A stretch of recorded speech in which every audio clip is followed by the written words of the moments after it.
Evelyn Harper had spent 3 years curating the perfect wine collection for the Metropolitan Gala. Her reputation as the youngest master sommelier on the East Coast depended on tonight's success. The crystal chandeliers cast amber light across bottles worth more than most people's houses, and somewhere in this glittering crowd, her fiancé Marcus was supposed to be networking with investors for their dream vineyard in Napa Valley. Instead, she found him with his tongue down her sister's throat behind the Chateau Margaux display. The bottle of Dom Pérignon in Evelyn's hand suddenly felt like a weapon.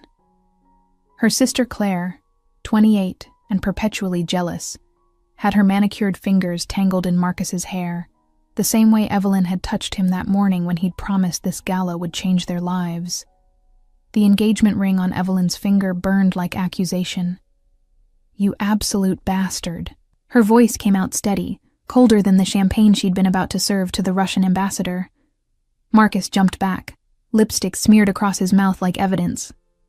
Claire didn't even have the decency to look ashamed. She just smiled that venomous smile she'd perfected since childhood.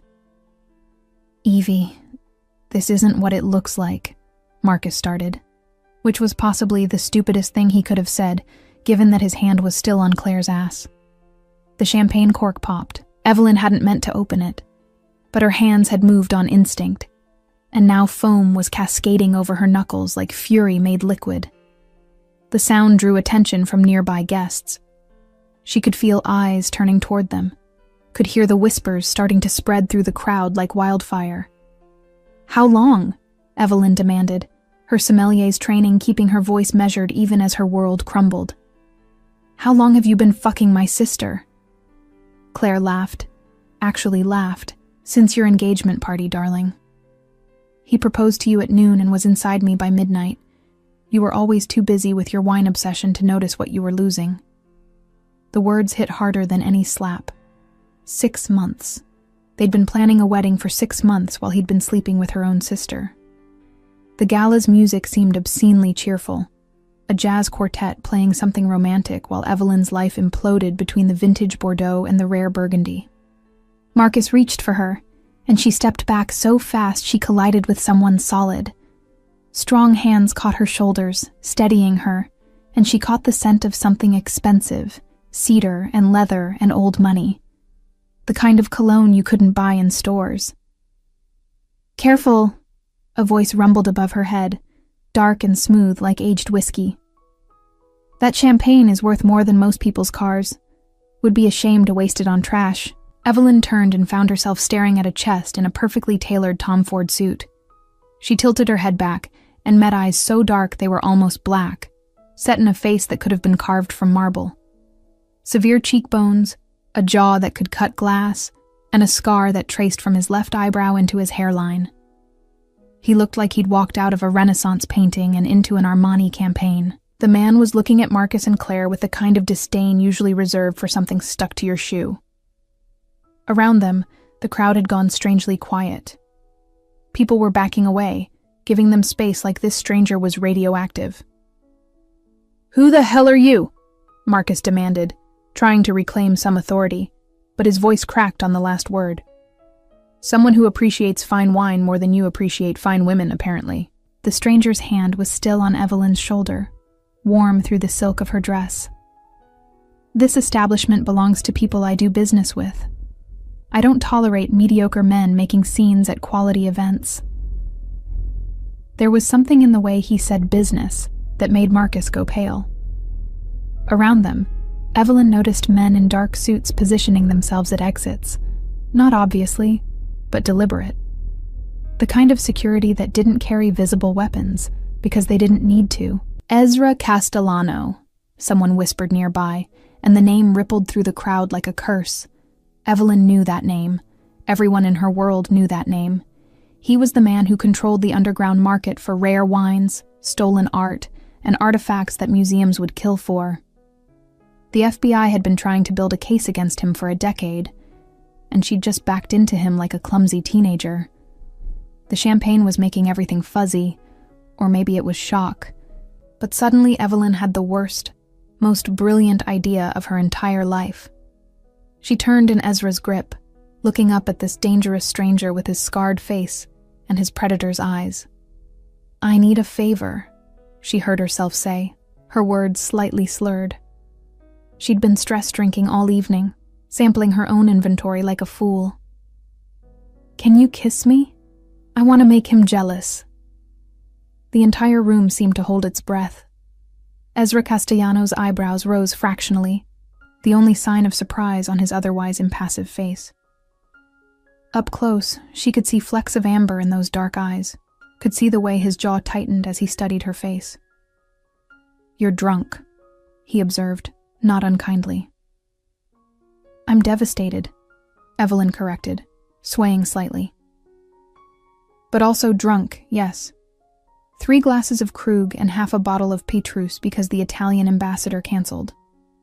Please. I just caught my fiancé with my sister and I refuse to be the pathetic one at my own event." She could feel Marcus staring, could feel Claire's shock radiating across the space between them. The whole gala had stopped pretending not to watch. They were the center of a scandal that would fuel gossip for months. Ezra's hand moved from her shoulder to cup her jaw, his thumb brushing her cheekbone with surprising gentleness. He had calluses, she noticed hazily. This was a man who did more than sign papers and make phone calls. "Do you have any idea who I am?" His voice was low enough that only she could hear, intimate as a secret.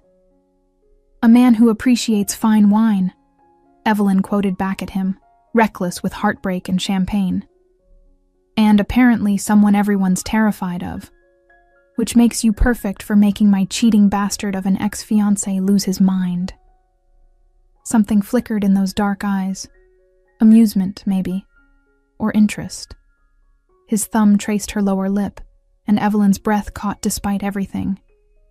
Up close, he smelled like expensive cigars and something darker, gunpowder perhaps. "This is a terrible idea," Ezra murmured, but he was already lowering his head. "All my best ideas are terrible," Evelyn whispered back. When his mouth touched hers, the entire world disappeared. The kiss started as performance, Evelyn was certain of that. Ezra Castellano was simply doing a drunk woman a favor, giving her a moment of dignity in front of her cheating fiancé. But somewhere between the first touch of his lips and the second breath, it stopped being theater and became something else entirely. His mouth was warm and tasted like the Chateau d'Yquem she'd served earlier, honey and complexity, and something darker underneath. His hand slid into her hair, tilting her head to deepen the kiss, and Evelyn forgot that they had an audience. Forgot that she'd only asked for a simple kiss, forgot everything except the way his other hand had moved to her waist, pulling her closer against that expensive suit. She made a sound, something embarrassingly desperate, and felt him smile against her mouth. Then he bit her lower lip, gentle but possessive, and Evelyn's knees actually buckled. He caught her, of course, shifting his weight to support her, as if women fainted into his arms every day. When he finally pulled back, Evelyn's lipstick was ruined, and her carefully pinned hair had come loose. Ezra looked completely unaffected, except for a slight darkness in his eyes, and the faint trace of her lipstick on his mouth. He wiped it away with his thumb, never breaking eye contact. "Better?"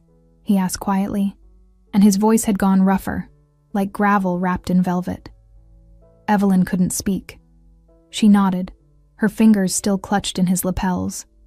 Behind her, she heard Claire's outraged gasp, heard Marcus saying something that might have been her name. The jazz quartet had stopped playing entirely. "Good." Ezra's hand was still in her hair, possessive and warm. "Now smile at them like you've won."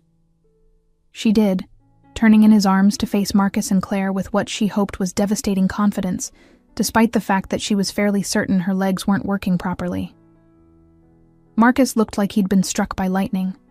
Claire's face had gone an ugly shade of red. "The wedding's off," Evelyn announced, her voice carrying across the silent gala. "Obviously. Claire, you can have him. He's clearly more your speed." She twisted the engagement ring off her finger and threw it at Marcus's chest. It bounced off his lapel and skittered across the marble floor. "I'm upgrading." The crowd erupted in whispers. Evelyn felt Ezra's chest shake with silent laughter against her back. Evie, you don't know what you're doing, Marcus started, but one look from Ezra shut him up instantly. I think Ms. Harper knows exactly what she's doing, Ezra said, and there was steel under the silk of his voice. And I think you should leave, both of you, before I have you removed less politely. The men in dark suits materialized closer, and suddenly it wasn't a suggestion anymore. Marcus grabbed Claire's arm, and they retreated through the crowd, which parted for them like they were diseased. Evelyn watched them go and felt nothing but champagne fuzzy satisfaction. That was insane, she breathed, still leaning against Ezra, because standing on her own seemed ambitious. I just threw away my engagement at my own event and kissed a criminal in front of 300 witnesses. Alleged criminal, Ezra corrected, amusement coloring his tone. The FBI hasn't proven anything. His hands were still on her waist, steadying her. And technically, you're the one who kissed me. I was simply accommodating. You bit my lip. You moaned. Evelyn's face flamed.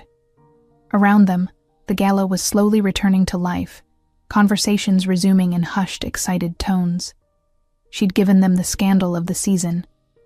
Tomorrow, her name would be in every society column from New York to Miami. I should probably... She gestured vaguely at the room, at her responsibilities as sommelier, at the life she'd just spectacularly imploded. I have wine to serve, Russians to schmooze, a reputation to salvage. Your reputation just became significantly more interesting, Ezra observed. He released her slowly, like he was making sure she wouldn't fall over. The sommelier who kissed Ezra Castellano and lived to tell about it. You'll be infamous by morning. Is that supposed to comfort me? It's supposed to prepare you. He straightened his tie, which she'd apparently rumpled without noticing. They'll ask questions. About me, about us, about what this means. What will you tell them? Evelyn hadn't thought that far ahead. The champagne was wearing off, replaced by the cold reality of what she'd just done. She'd kissed a man the FBI called untouchable, a dealer in stolen goods and black market luxuries. She'd done it in public, in front of everyone who mattered in her industry. The truth, she decided, lifting her chin. That you helped me when I needed it. That my fiancé is a cheating bastard who doesn't deserve the expensive wine I was going to serve at our wedding. Ezra studied her for a long moment, something calculating in his expression. You have excellent taste in wine, he said finally. The Petrus you were drinking earlier, 1995 vintage? 96, Evelyn corrected automatically. The 95 was too tight, needed more time. His smile was slow and dangerous. Have dinner with me tomorrow night. I have a bottle of Romane Conti I've been saving for someone who would actually appreciate it. That's a $50,000 bottle of wine. I'm aware. He pulled a card from his pocket, matte black with silver embossing. A phone number, nothing else. 8 o'clock. I'll send a car. Evelyn took the card, her fingers brushing his. This is insane. You said that already. Ezra leaned in, his breath warm against her ear. But you're going to say yes anyway. Because you're curious. Because that kiss felt like the first honest thing to happen to you in 6 months. Because a man who cheats with your sister doesn't deserve you, but a man who understands the difference between a 95 and 96 Petrus might. He pulled back, and Evelyn saw the truth in his eyes. He knew she'd come. Knew she was already hooked, not on him necessarily, but on the feeling of being wanted by someone dangerous. Someone who looked at her like she was rare and valuable.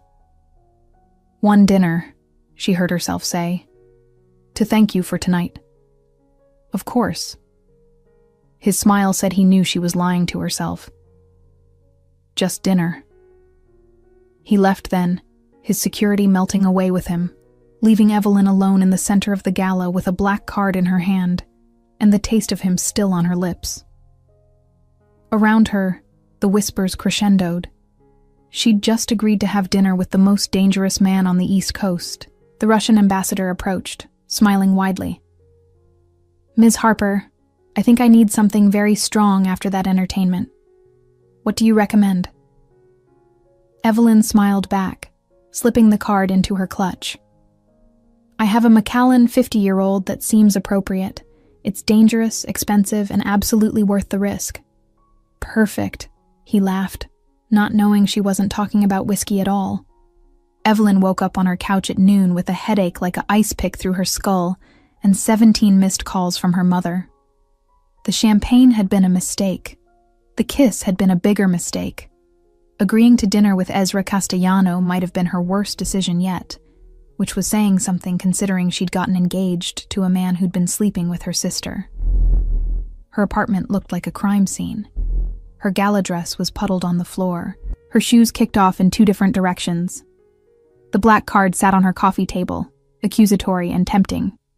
She'd looked Ezra up at 3 a.m, sleepless and spiraling. And the search results had been terrifying. Federal investigations. Suspected arms dealing. A gallery in Soho that was definitely a front for something illegal. He'd been photographed at charity events with senators and supermodels, always in the background, always watching.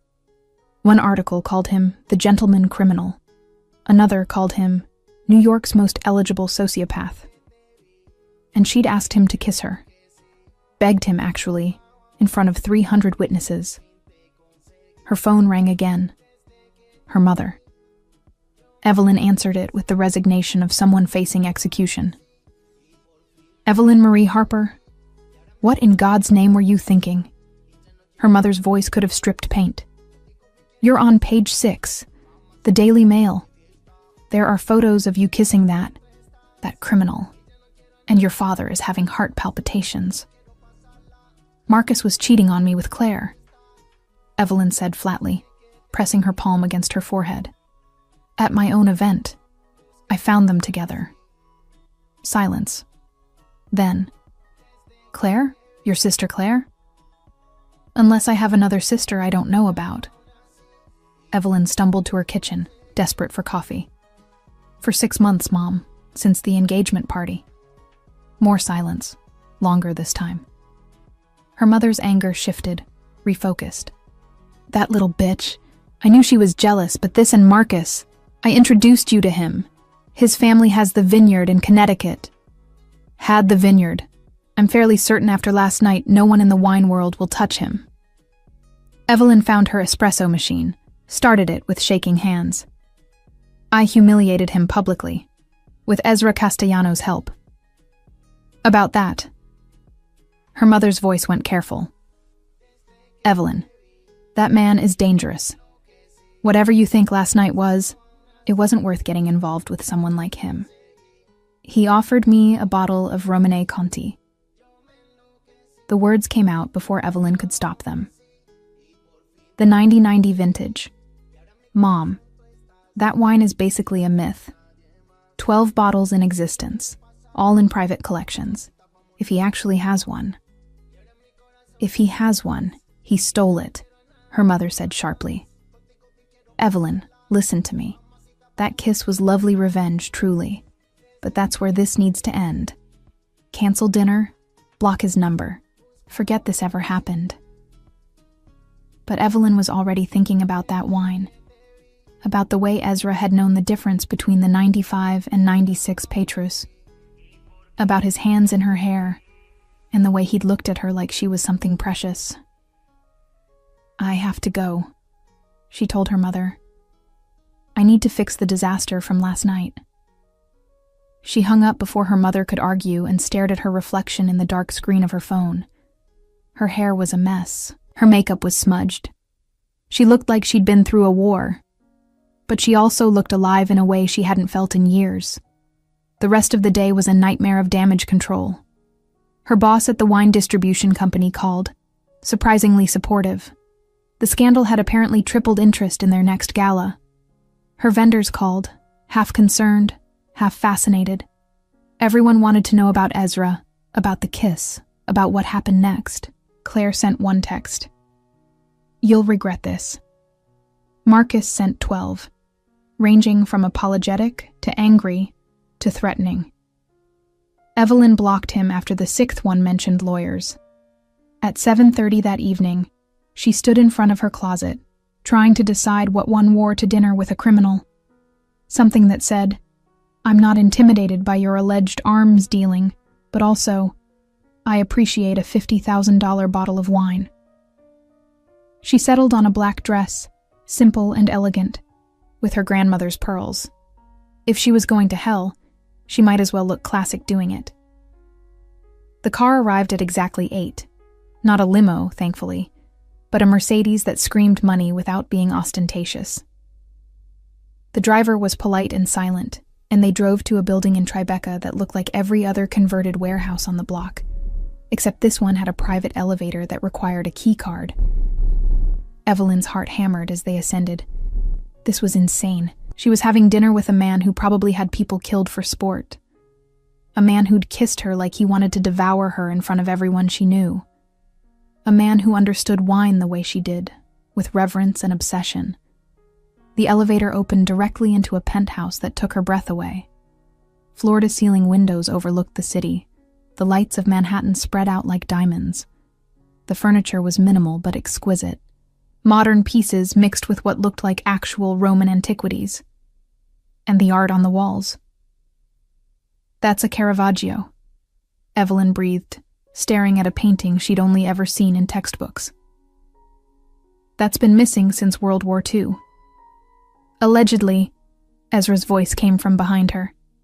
"I prefer to think of it as relocated to someone who appreciates it." She turned and found him in dark slacks and a white shirt, sleeves rolled to his elbows. Less formal than last night, but somehow more dangerous. He had a wine glass in each hand, both empty. "You came," he said, and there was satisfaction in his voice. "You have a stolen Caravaggio on your wall," Evelyn replied. "Of course I came. I'm clearly making terrible decisions this week." He smiled. That slow, dangerous smile. "The wine is breathing in the dining room. But first I need to know, are you here because you want to be, or because you're still angry at your ex?" "Both?" Evelyn moved closer, drawn despite her better judgment. "Maybe neither. Maybe I just wanted to see if that kiss was as good as I remembered, or if it was the champagne. Only one way to find out." Ezra set down the glasses and reached for her, giving her time to pull away. She didn't. This kiss was different, slower and more deliberate. Without an audience, without the performance aspect, it felt intimate and dangerous. His hands found her waist, pulled her closer, and Evelyn let herself sink into it. Let herself forget that this was probably the worst idea she'd ever had. When they broke apart, she was breathing hard, and his eyes had gone dark. "Better than I remembered," she admitted. "Good." He picked up the wine glasses again. "Now come taste something that will ruin you for all other wines." Dinner was served in a room dominated by a window and a table that sat 12, but was set for 2. The Romanée Conti sat in a decanter, garnet red and glowing in the candlelight. Ezra poured with the care it deserved, and when Evelyn tasted it, she actually made a sound. Oh my God. The wine was silk and velvet, and everything perfect in the world. This is, I don't have words. Most people don't. Ezra watched her over his glass. That's why I wanted to share it with you. Someone who understands what this is worth beyond the price tag. They talked about wine, about the illegal market, about how he'd acquired this bottle, this particular treasure. Ezra was careful with details, never admitting to anything explicitly illegal, but the implications were clear. He dealt in things that shouldn't be sold, things that belonged in museums or vaults. "Why wine?" Evelyn asked, emboldened by the burgundy. "With everything you could trade in, why focus on wine and art?" "Because they're beautiful," Ezra said simply. because most people see them as commodities, investments, status symbols. But some people like you, see them as art, as history, as something worth preserving. Even if you stole them, I prefer to think I'm keeping them from people who don't deserve them. He refilled her glass. Like your ex-fiancé, I did some research on Marcus. His family's vineyard makes mediocre Pinot Noir that they overprice for tourists. He doesn't understand wine. He just wants to profit from it. And you're different? But Evelyn was smiling. I'm exactly the same, Ezra admitted. Except I have better taste and fewer scruples about where I source my inventory. They finished the bottle, and then he opened a Chateau Lafite from 1869 that had no business being that well preserved. Evelyn was tipsy again, but in a warm, golden way that made everything feel possible.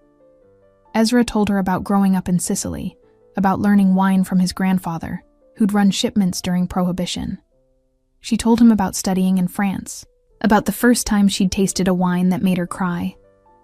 Somewhere around midnight, they ended up on his couch, her shoes kicked off, his jacket discarded. They were debating the merits of French versus Italian wine regions, their faces close, their words tangling together.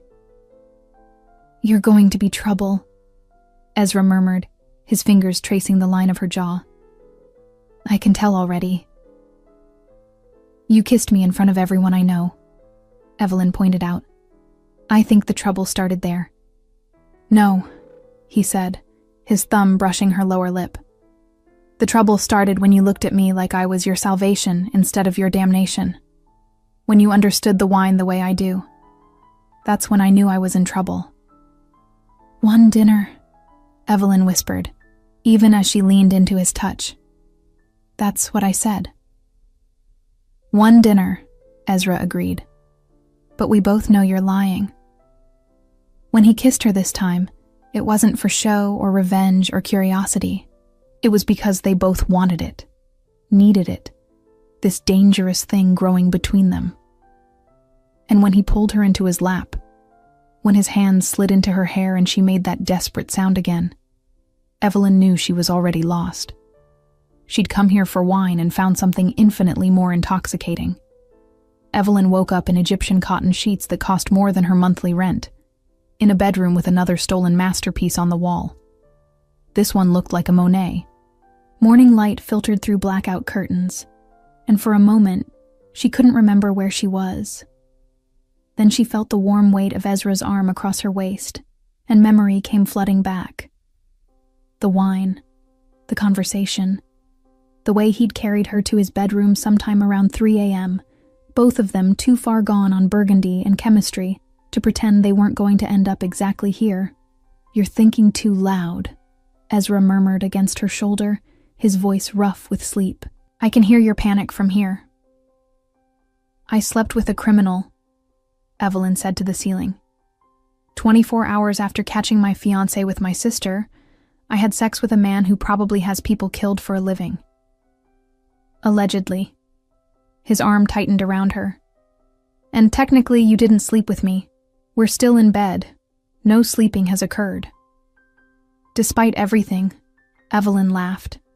She turned in his arms and found him watching her with those dark eyes, his hair mussed, the scar on his eyebrow visible in the morning light.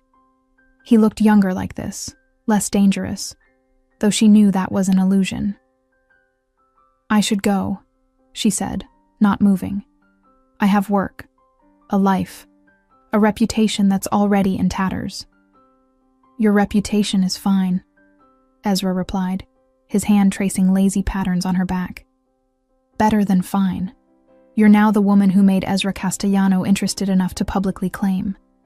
Do you have any idea how rare that is? Should I be flattered or terrified? Both.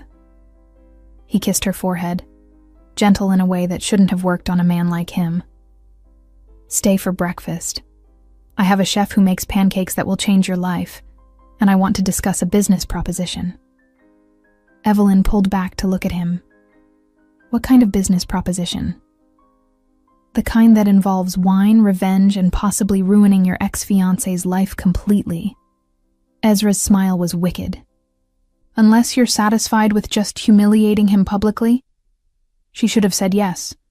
Should have taken her revenge and moved on like a mature adult. Instead, she heard herself ask, "How ruined are we talking?" An hour later, Evelyn sat in Ezra's dining room in one of his shirts, eating pancakes that were indeed life-changing, while he laid out his plan. Marcus's family vineyard is failing, Ezra explained, pulling up financial documents on his tablet. They're overextended, underleveraged, and hemorrhaging money. The only thing keeping them afloat is the reputation, which after last night's scandal is significantly damaged. "How do you have their financial records?" Evelyn asked, though she knew the answer. "I have people who acquire information." He slid the tablet across to her. "The vineyard is worth about $8 million on paper. In reality, it's worth half that. The land is good, but they've mismanaged it for decades. Poor grape selection, outdated equipment, mediocre winemaster." Evelyn studied the numbers, her sommelier brain automatically cataloging the problems. They could turn it around with the right investment. Better vines, modern equipment, a competent winemaker. Exactly. Ezra's smile was pure predator. "Which is why I'm going to buy it.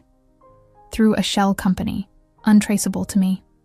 I'll offer them just enough to get out from under their debt, but not enough to start over anywhere respectable." And then what? But Evelyn was starting to understand, starting to see the beautiful cruelty of it. "Then I hire you as the wine master. You rebuild it into something extraordinary. We produce wines that win international awards, that sommeliers fight over, that make Marcus's mediocre Pinot Noir look like grocery store trash." Ezra leaned forward, intent. "We take everything he was supposed to have, his family legacy, and we make it better. We make it legendary." It was vindictive and petty, and absolutely brilliant. Evelyn should have said no, should have walked away from this dangerous man and his dangerous plans. "What's in it for you?" she asked instead. "Besides watching you destroy your ex?" Ezra shrugged. "A legitimate business to launder money through, a vineyard that actually produces something worth drinking. And you, working for me, tied to me in a way that makes it very clear you've chosen me over him."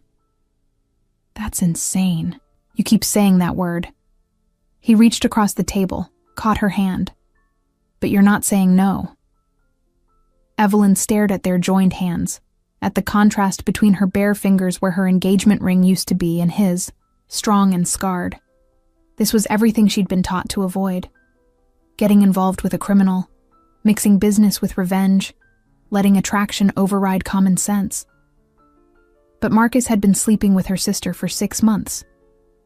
Had planned to marry her while fucking Claire behind her back. And Claire had smiled about it.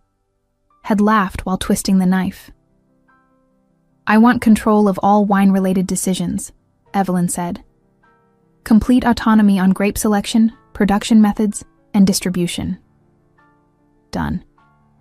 "And my name on the label. Not yours, not some shell company. Mine." Ezra's smile went sharp with approval. "I wouldn't have it any other way. I want everyone to know that Evelyn Harper chose to work with me, that she's mine." "I'm not yours," Evelyn protested, but her hand was still in his, and they both knew she was lying. "Not yet," he agreed, "but you will be." The next 3 weeks were a whirlwind. Ezra moved on the vineyard with the efficiency of a hostile takeover, making an offer Marcus's family couldn't refuse and couldn't trace. The sale went through before they could mount a defense, and suddenly Evelyn owned, on paper at least, the Harper family legacy. The irony wasn't lost on anyone. Marcus called 17 times before Evelyn blocked him. Claire sent increasingly unhinged texts about betrayal and family, which was rich coming from the woman who'd slept with her sister's fiancé.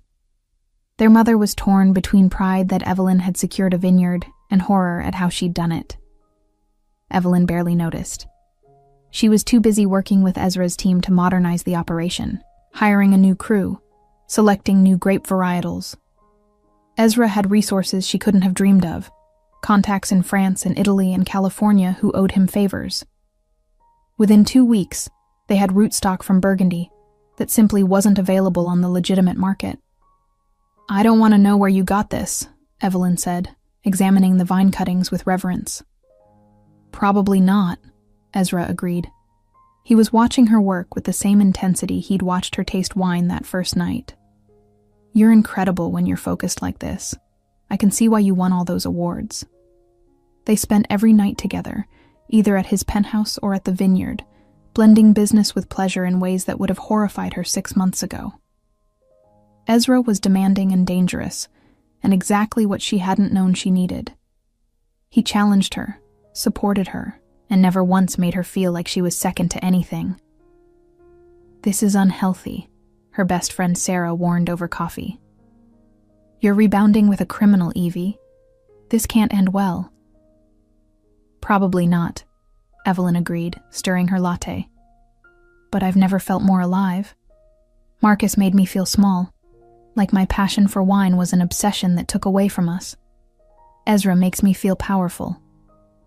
"Ezra makes you feel desired," Sarah corrected gently. "There's a difference." But was there? Evelyn thought about the way Ezra looked at her when she identified a wine by taste alone, the pride in his eyes when she negotiated with distributors. He desired her, yes, but he also respected her in a way Marcus never had. The grand reopening of the vineyard was scheduled for October, a harvest festival that would introduce Evelyn's first vintage to the world. Invitations went to every major player in the wine industry, every critic who'd ever written about the Harper family's mediocre Pinot Noir. Marcus and Claire were conspicuously not invited. The day before the festival, Evelyn stood in the renovated tasting room, watching workers hang lights and arrange tables. The space looked nothing like it had under Marcus's family. It looked elegant and modern, ready to produce wines that would make history. Nervous? Ezra appeared beside her, 2 glasses of wine in hand. Their first vintage, a Pinot Noir that had been aging in French oak for exactly 90 days. "Terrified," Evelyn admitted, taking a glass. "What if it's not good enough? What if I've destroyed the Harper legacy instead of saving it?" "Taste it," Ezra commanded gently. She did, and relief flooded through her. It was young, yes, needed more time, but the bones were there. Complexity, depth, a hint of what it would become. It was going to be extraordinary. "It's going to be perfect," Ezra said, reading her expression.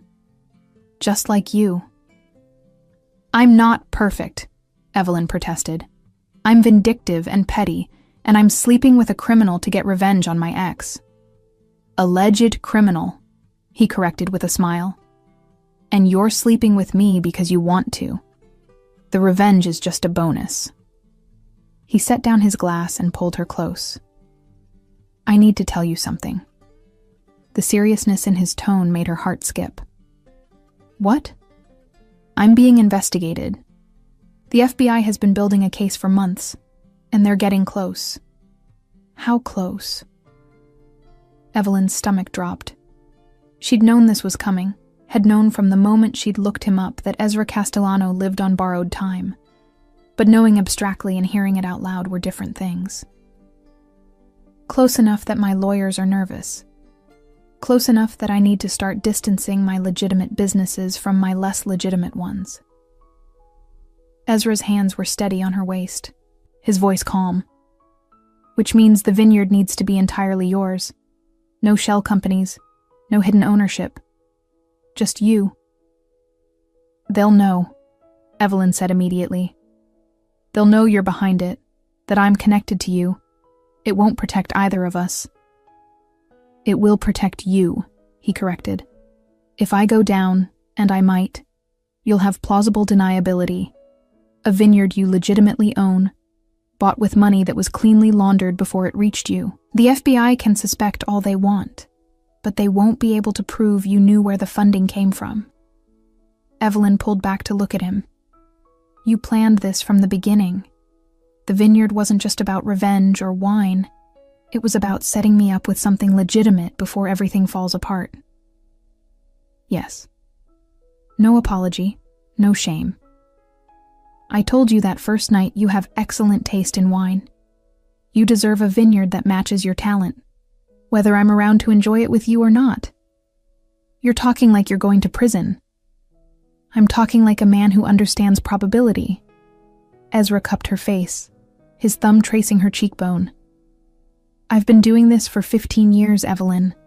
I've gotten away with things that should have put me away for life. The odds were always going to catch up eventually. She should have been angry. Should have felt used, manipulated, set up. Instead, all she felt was a fierce, unexpected protectiveness. This dangerous man had given her a vineyard, had helped her rebuild her career, had looked at her like she was the rarest vintage in existence. What if I don't want plausible deniability? Evelyn asked. What if I want to fight for you? Then you'd be an idiot, Ezra said, but his voice was rough with emotion. And you're the smartest woman I know. Promise me, if this goes bad, you'll let me go. You'll take the vineyard, and you'll make something beautiful, and you'll forget about the criminal who helped you get revenge. I can't promise that. Evelyn. No. She kissed him, hard and desperate. You don't get to give me everything I didn't know I wanted, and then ask me to forget you. That's not how this works. That's exactly how this has to work, Ezra said against her mouth, but he was kissing her back, his hands tangling in her hair. I'm not a good man. I've done things that would horrify you. I don't get the happy ending with the brilliant sommelier. Maybe I don't want a good man, Evelyn shot back. Maybe I want the man who understands why a 96 Petrus is better than a 95, who helped me destroy my ex-fiancé, who looks at me like I'm worth more than all the stolen art in his collection. They made love in the tasting room, desperate and intense, surrounded by barrels of wine that would outlast whatever happened next.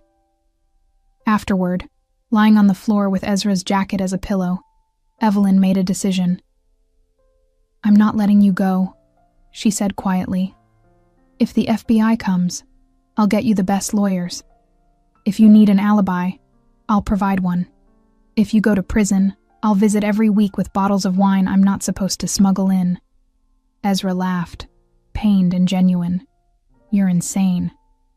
You keep saying that. Evelyn echoed his words from weeks ago. But I'm not changing my mind. The Harvest Festival was a triumph. Critics raved about the transformation of the vineyard, about Evelyn's vision and expertise. Orders came flooding in before the first vintage was even bottled. By sunset, Evelyn had secured contracts with 3 Michelin-starred restaurants and a distributor in Hong Kong. Marcus showed up anyway, drunk and belligerent, dragging Claire behind him. Security stopped them at the gate, but not before Marcus started shouting about theft and betrayal and illegal dealings. Everything was done legally, Evelyn said coldly, walking out to confront them with Ezra at her back. Your family sold the vineyard to a legitimate buyer. The fact that I'm running it now is simply good business. You're sleeping with him, Claire spat, glaring at Ezra. Everyone knows.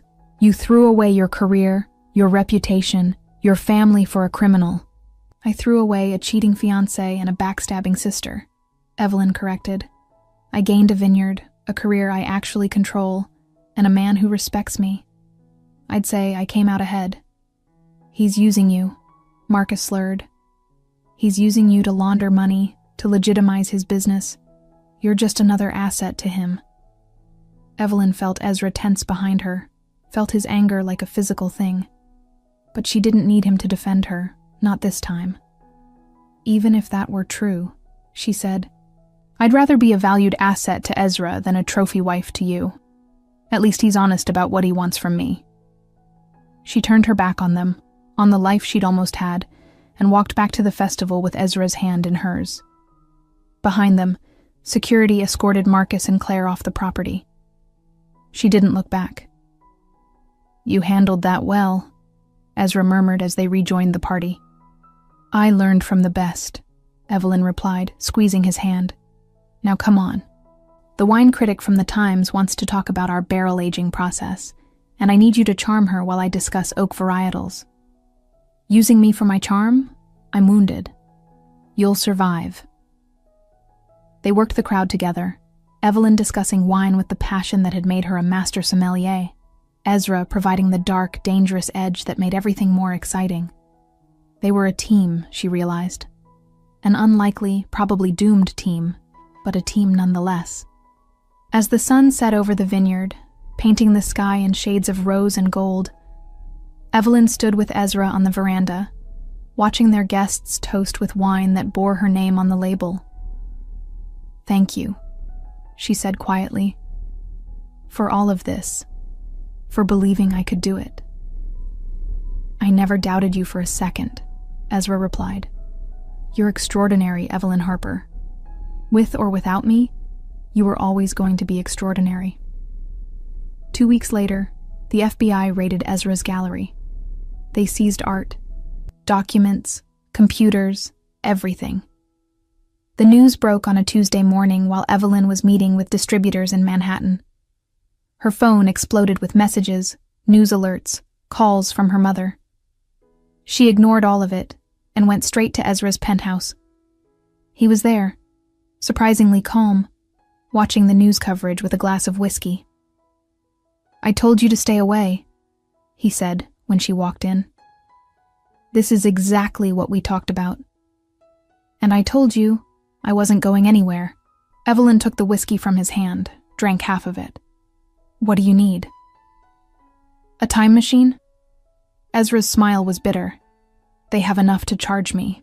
My lawyers say they'll offer a deal, 10 years if I cooperate, testimony against my associates. Will you take it?" "No." He pulled her into his lap, buried his face in her hair. "I won't put targets on other people's backs. Even criminals have a code." Evelyn's hands shook as she held him. 10 years. Possibly more if he went to trial. A decade of her life without this dangerous, complicated man who'd somehow become essential. "Then we fight," she said fiercely. "We get the best defense team money can buy. We find every loophole, every technicality. We make them work for every single charge." "Evelyn? No." She pulled back to look at him. "You gave me a vineyard. You helped me rebuild my entire life. You think I'm just going to let you go quietly? You don't know me at all if you think that." Ezra kissed her, deep and desperate. "I love you," he said against her mouth. "I wasn't supposed to, but I do. You're the best thing that's ever happened to me, and I'm about to ruin your life." "You love me?" Evelyn's heart was racing. They'd never said it before, had danced around it for weeks, but hearing it now, with everything falling apart, felt both perfect and tragic. "Desperately," Ezra confirmed. "Which is why you need to walk away. Before you're photographed here, before anyone can connect you to this more than they already have." "I love you too," Evelyn said, because if he could be brave enough to say it, so could she. "And I'm not walking away. So you can either accept that I'm staying and let me help, or you can waste time arguing while the FBI builds their case." He stared at her for a long moment. This brilliant, infuriating woman who'd crashed into his life with a drunken request for a kiss and somehow become everything. Then he laughed, helpless and genuine. "You're going to be the death of me." "Probably," Evelyn agreed. "But not today. Today we call your lawyers and we start fighting back." The trial lasted 4 months and made headlines across the country. The prosecution presented a damning case: 15 years of art theft, illegal antiquities trading, and money laundering through galleries and auction houses. They had paper trails, witness testimony, photographs of Ezra with known criminals. What they didn't have was direct evidence of murder, weapons dealing, or the truly dark crimes the tabloids love to speculate about. Ezra had been careful, insulated by layers of associates and shell companies. His lawyer, a shark named Victoria Chen, who charged $1,000 an hour, tore apart the prosecution's timeline with surgical precision. Evelyn attended every day of the trial, sitting in the front row in elegant suits that said she refused to be intimidated. The press called her the Mafia sommelier, which was both inaccurate and impossible to shake. Her face was in every tabloid, her past with Marcus dragged up and dissected. Evelyn Harper trades one scandal for another, Page 6 declared. From cheating fiancé to criminal lover, the master sommelier certainly has a type. Her mother begged her to skip the trial, to distance herself before it was too late. Sarah stopped calling after Evelyn refused to see reason. Even her professional colleagues started avoiding her, afraid that association would taint their own reputations. Evelyn didn't care. She showed up every day, and every evening she returned to the vineyard, working until her hands ached, and her mind was too tired for fear. The first vintage was bottled and ready for release. Orders were still coming in despite the scandal, or maybe because of it. Notoriety sold almost as well as quality. On day 73 of the trial, the prosecution called Marcus as a witness. Evelyn felt Ezra tense in his seat at the defense table. He'd been composed throughout the entire trial, never showing emotion, but now his jaw tightened. He'd promised her he wouldn't react, wouldn't give them the satisfaction, but she could see the effort it took. Marcus took the stand looking smug, dressed in an expensive suit that probably came from his new girlfriend's money. Claire had dumped him 3 weeks after the vineyard sale. Apparently loyalty wasn't her strong suit with anyone. "Mr. Harper," the prosecutor began, "can you describe your relationship with the defendant?" "I don't have one," Marcus said clearly, "but he manipulated my ex-fiancé into a relationship in order to steal my family's vineyard. It was a deliberate, calculated attack." Ezra's lawyer objected immediately. "Speculation. The witness has no direct knowledge of Mr. Castellano's relationship with Ms. Harper." "Sustained," the judge agreed, but the damage was done. The jury had heard it. The prosecutor continued, walking Marcus through the timeline of the vineyard sale, implying that Ezra had targeted Evelyn specifically to hurt Marcus's family. It was absurd. Ezra hadn't even known who Marcus was before that night at the gala, but the narrative was compelling. When Victoria Chen cross-examined, she was merciless. "Mr. Harper, isn't it true that you were having an affair with Ms. Harper's sister during your engagement?" Marcus flushed. "That's not relevant." "It's extremely relevant," Victoria countered. "You're claiming Mr. Castellano manipulated your ex-fiancé, but you were the one who betrayed her first, correct?" "That doesn't have anything to do with—" "Answer the question," the judge instructed. "Yes," Marcus admitted through gritted teeth. "I had a relationship with her sister." "A 6-month affair," Victoria clarified, "that you conducted behind Ms. Harper's back while planning a wedding with her. And when she discovered this affair at a public event, she ended the relationship, correct?" "Yes, but—" "And 3 weeks after that, the vineyard was sold. A vineyard that, according to financial records, was hemorrhaging money and facing bankruptcy within 6 months. Your family needed to sell, didn't they, Mr. Harper?" Marcus's lawyer had clearly not prepared him for this line of questioning. He stuttered through an explanation about temporary setbacks and bad harvests, but Victoria had the financial documents. The jury could see the truth. The vineyard had been failing long before Ezra bought it. "So to be clear," Victoria said, "Mr. Castellano didn't steal anything. He made a legitimate offer for a failing business, and Ms. Harper, a master sommelier with impeccable credentials, chose to run it. The fact that this hurts your pride doesn't make it illegal, does it?" "Objection," the prosecutor called weakly. "Withdrawn," Victoria said with a smile that could cut glass.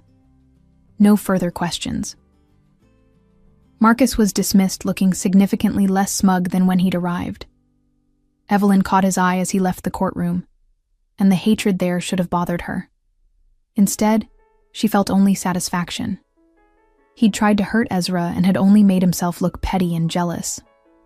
That evening, Evelyn visited Ezra at his penthouse. He was out on bail, wearing an ankle monitor that tracked his every movement, confined to a 5-mile radius. The restrictions were killing him. She could see it in the tension in his shoulders, the way he stared out at the city he could no longer freely move through. "Marcus is an idiot," she said, coming up behind him and wrapping her arms around his waist. "Victoria destroyed him. She's very good at her job," Ezra agreed.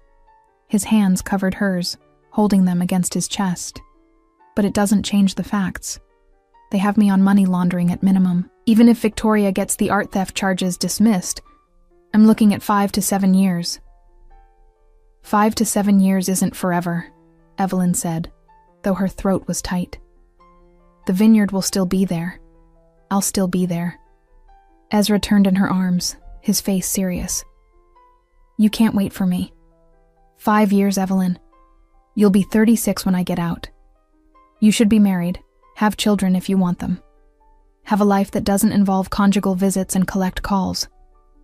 "Don't," Evelyn said sharply. "Don't try to noble sacrifice me. I'm a grown woman making my own choices. If I want to wait for you, that's my decision. It's a stupid decision. Then I'm stupid." She pulled him down for a kiss that tasted like defiance and desperation. "I love you. I'm not apologizing for that, and I'm not walking away because things got difficult." They made love with the franticness of people running out of time, and afterward, lying in his bed surrounded by stolen art and expensive sheets, Ezra asked, "Marry me." Evelyn froze. "What?" "Marry me," he repeated, propping himself up on one elbow to look at her. "Before the verdict comes down. Before they potentially take me away. Marry me, and let me have something good, something pure, before I pay for all the things I've done." "That's the worst proposal I've ever heard," Evelyn said. But she was crying, tears streaming down her face. "You're not supposed to propose because you're going to prison." "I'm proposing because I love you," Ezra corrected, wiping away her tears with his thumb. "Because you're the best thing that's ever happened to me. Because even if I spend the next 7 years in a cell, I want to know that for one perfect moment, you were mine in every way that matters." "I'm already yours," Evelyn whispered. "Then make it legal." He kissed her forehead, her cheeks, her mouth. "Marry me, Evelyn Harper. Let me be your husband, even if I'm a terrible one. Let me have that." She should have said no. Should have pointed out that marrying him would destroy what was left of her reputation, would tie her legally to a convicted criminal, would make her life exponentially harder. Instead, she said, yes. They were married 3 days later in a private ceremony at the vineyard, with only Victoria Chen and Ezra's head of security as witnesses. Evelyn wore a simple white dress and carried a bouquet of grapes from their vines. Ezra wore a suit without the ankle monitor visible, though they both knew it was there. The officiant was a judge who owed Ezra a favor and didn't ask questions. The ceremony lasted 10 minutes. When Ezra kissed her as his wife, Evelyn tasted salt and realized they were both crying. "I love you," he said against her mouth. "Whatever happens next, remember that." "I love you too," Evelyn replied, "and I'm going to fight for you until they close the cell door. Even then, I'll keep fighting." They spent their wedding night in the master bedroom of the vineyard house, drinking a bottle of Romanée Conti that Ezra had been saving for a special occasion. It was the same vintage as the first bottle he'd ever shared with her, the night everything changed. "Regrets?" Ezra asked as they watched the sunrise over the vines. "Only that we didn't have more time," Evelyn admitted. "But no, I don't regret you. I don't regret any of it."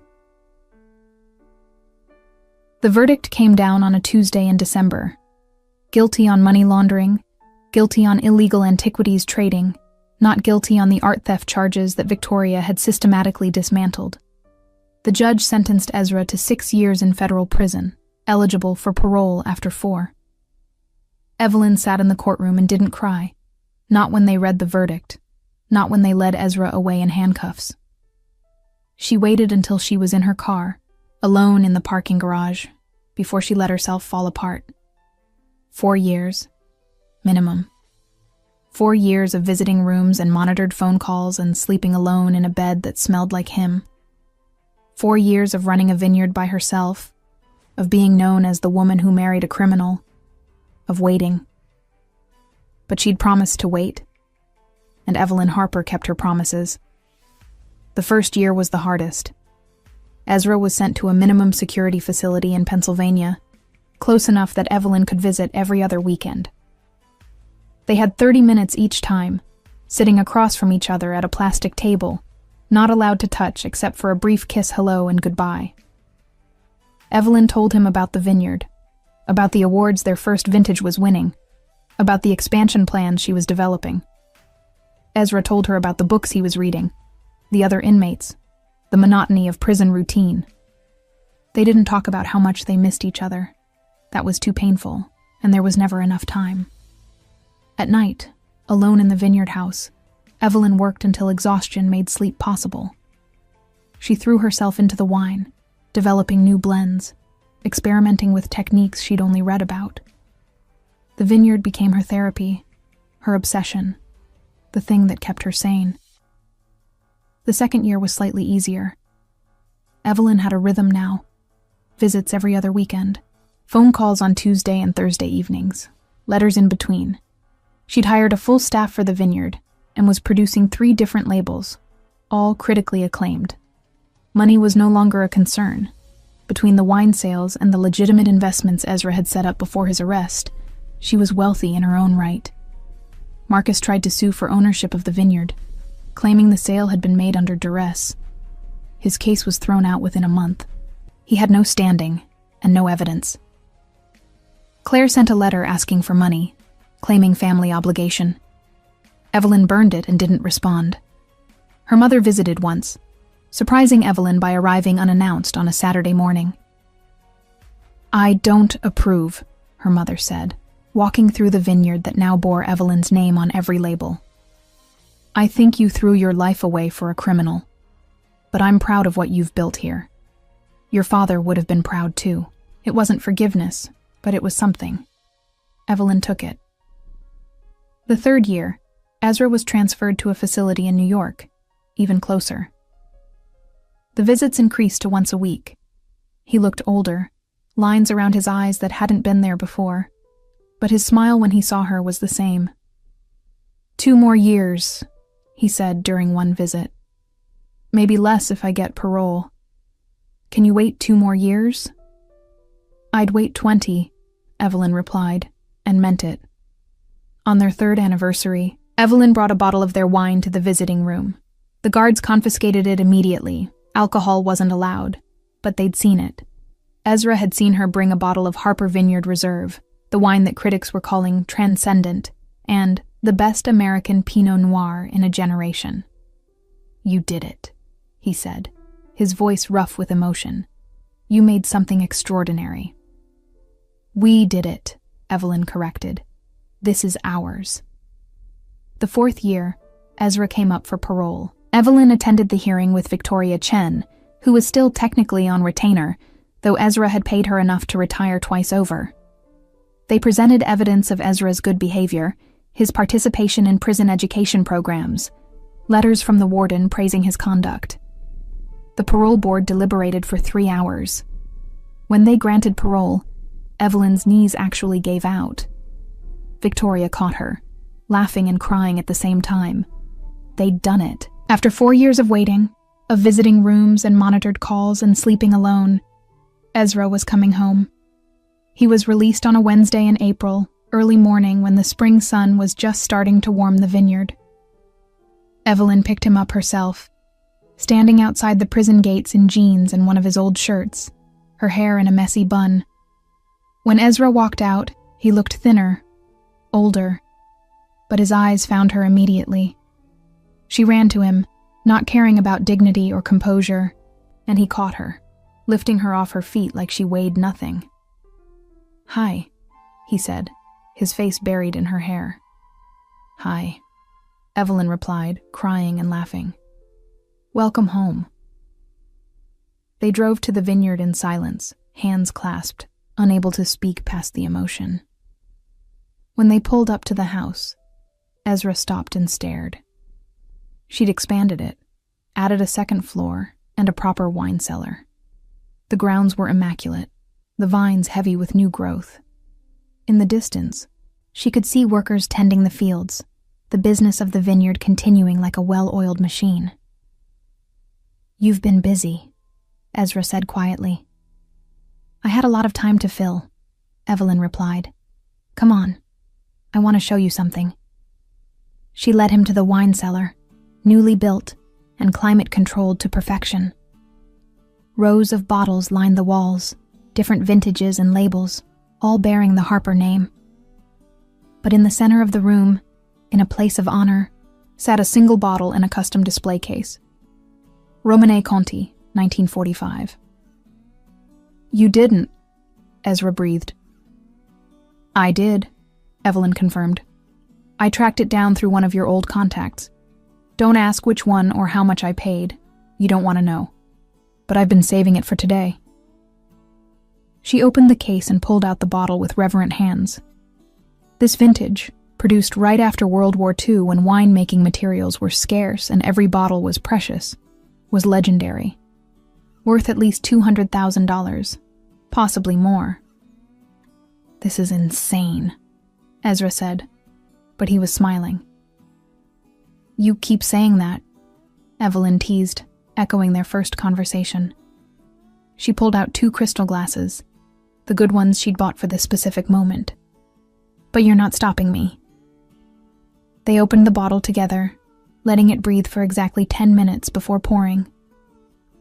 The wine was the color of garnets and autumn leaves, and when Evelyn tasted it, she actually gasped. "Oh my God! Extraordinary?" Ezra asked, watching her face. "Beyond extraordinary." She handed him his glass. This is everything wine should be. History and art and passion in liquid form." They drank slowly, savoring every sip, sitting on the floor of the wine cellar like teenagers sneaking their parents' alcohol. Outside, the vineyard hummed with life. Inside, they had this perfect moment, this perfect wine, this perfect reunion. "I need to tell you something," Ezra said, setting down his empty glass. "The FBI still watches me. They always will. Being with me means being scrutinized, investigated, suspected. Your life would be easier if—" Evelyn kissed him, cutting off the words. Don't try to martyr yourself again. We've been married for 4 years. I've waited for you, built a life for us, tracked down a bottle of wine that technically shouldn't exist on the open market. I'm in this, Ezra. Completely. You could still—" "No," she said firmly. "The only thing I could do is love you for the rest of my life and make wine that people will talk about for generations. That's it. That's the only option."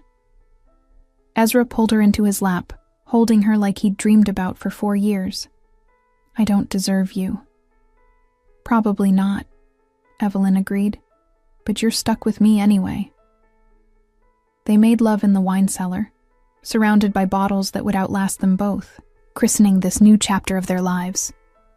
And later, much later, they walked through the vineyard hand in hand as the sun set, talking about plans for the future.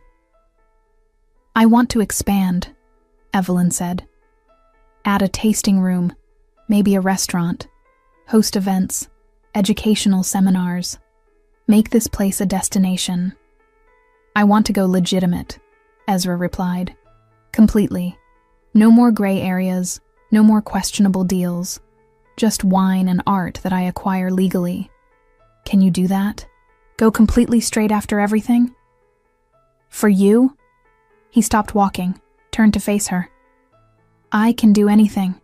I spent 4 years in prison thinking about the life I wanted with you. It doesn't include the FBI or criminal investigations or any of that. Just this, just us, just making something beautiful together." They sealed the promise with a kiss as the sun disappeared behind the hills, painting the sky in shades of wine and blood and gold. 5 years after Ezra's release, Harper Vineyard had become one of the most acclaimed wineries on the East Coast. Their Pinot Noir won international awards. Their Chardonnay was served at the White House. Wine critics made pilgrimages to taste their limited release vintages, and bottles sold out within hours of each launch. Evelyn and Ezra ran it together, a team in every sense. He handled the business side, the distribution and marketing, the careful navigation of an industry that still whispered about his past. She managed the winemaking, the artistry, the creation of vintages that would define a generation. They'd converted the old barn into a tasting room that hosted educational seminars and private events. The wine cellar had become legendary, filled with bottles that collectors dreamed about. And in a private room that only they had access to, Ezra had assembled a legal collection of art that rivaled any museum. Pieces he'd acquired through legitimate auction houses, documented and clean. On a Tuesday in October, exactly 7 years after the night Evelyn had drunkenly begged a stranger to kiss her, they hosted an exclusive dinner at the vineyard. 50 guests, all major players in the wine world, all there to celebrate the release of their 7th vintage. The menu was designed by a James Beard award-winning chef, each course paired with a different wine, building to a finale that had taken Evelyn 3 years to perfect. As she stood to give the opening toast, she caught Ezra's eye across the room and smiled. 7 years ago, she began, her voice carrying across the intimate space. I caught my fiancé cheating with my sister at a wine gala. I was devastated, drunk on champagne, and made possibly the most impulsive decision of my life. I asked a complete stranger to kiss me, just to make my ex jealous. Polite laughter rippled through the crowd.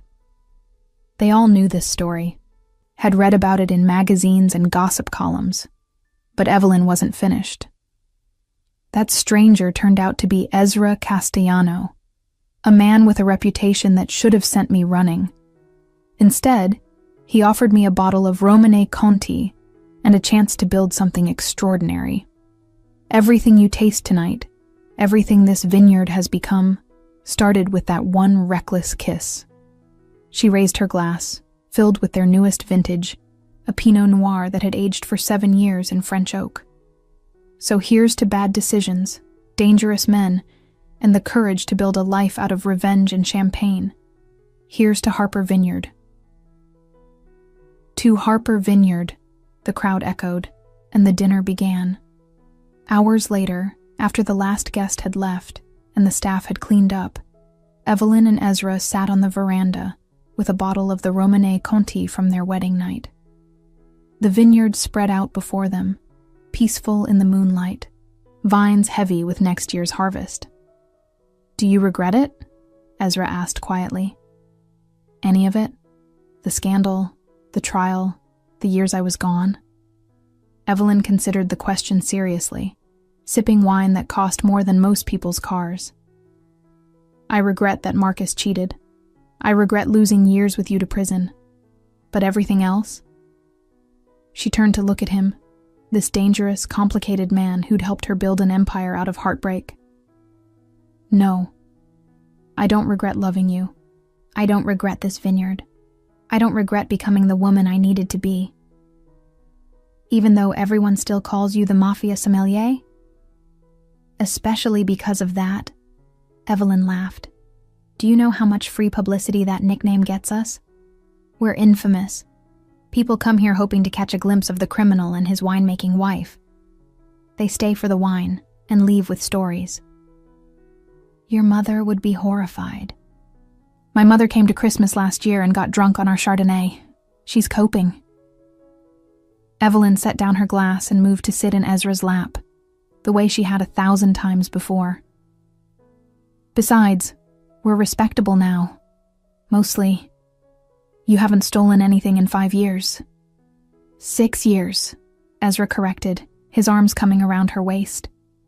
I stopped the moment I decided I wanted you more than I wanted the thrill. Best decision I ever made. They sat in comfortable silence, watching the stars come out over the vineyard.